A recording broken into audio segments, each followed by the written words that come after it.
Hello বন্ধুগণ, welcome to care cricket news. Oh my God, Kolkata Knight Riders মতো একদম যেটা ভাই আমরা চেয়েছি সেটাই কিন্তু সেই প্ল্যানিং এর অ্যাকর্ডিং কিন্তু সেই প্লেয়ারগুলোকে তুললো ভাই। কলকাতা নাইট রাইডার্স আমরা চেয়েছিলাম ক্যামরন গ্রিন, মাথিসা পাথিরানাকে।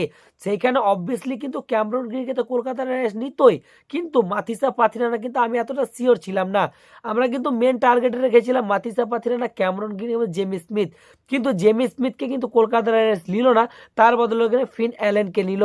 ঠিকটা উল্টো দিকে মেন টার্গেটে রেখেছিলাম কলকাতা নাইট রাইডার্সের ক্যামরন গ্রিন ও মাথিসা পাথিরানা।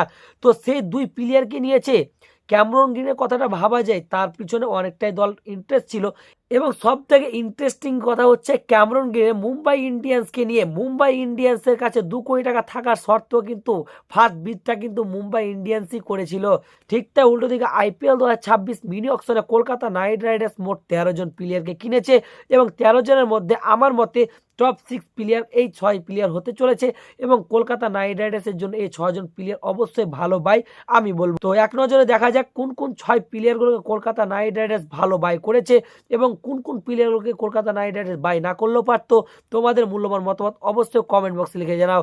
তো সর্বপ্রথম বাইটি হচ্ছে ক্যামরন গ্রিন এবং দ্বিতীয় নম্বর বাইটি হচ্ছে মাথিসা পাথিরানা, তৃতীয় নম্বর বাইটি হচ্ছে ফিন অ্যালেন, চতুর্থ নম্বর বাইটি হচ্ছে টিম সাইফার্ট এবং 5 নম্বর বাইটি হচ্ছে আকাশদীপ। আকাশদীপ গালি ক্রিকেটের মহল্লার কোনো ক্রিকেটার না ভাই, সত্যি কথা বলতে আকাশদীপ ইন্টারন্যাশনাল ক্রিকেট খেলছে, বর্তমান ইন্ডিয়ান টিমের টেস্ট টিমে ড্রপ রয়েছিল রিসেন্ট ম্যাচটিতে। কিন্তু আকাশদীপ একটা ভালো ভাই, আমি 1 কোটি টাকায় ভালো ভাই, যে এইখানে কিন্তু মূল্যটা খুব কম। এবং আকাশদীপ একটা এক্সপিরিয়েন্স প্লেয়ার এবং আইপিএল সে খেলেছে, আইপিএল এক্সপিরিয়েন্স রয়েছে তার এবং তার প্রতিভা রয়েছে যে আইপিএল ম্যাচটা কিভাবে খেলতে হয়। এবং কলকাতা নাইট রাইডার্সের কিন্তু টপ 6-এর মধ্যে আমি এই প্লেয়ারটিকে রেখেছি, তার কারণ মাত্র 1 কোটি টাকা আকাশদীপকে পেয়েছে ভাই। ঠিকটা উল্টো দিকে 6 নম্বর হচ্ছে রাহুল ত্রিপাঠী।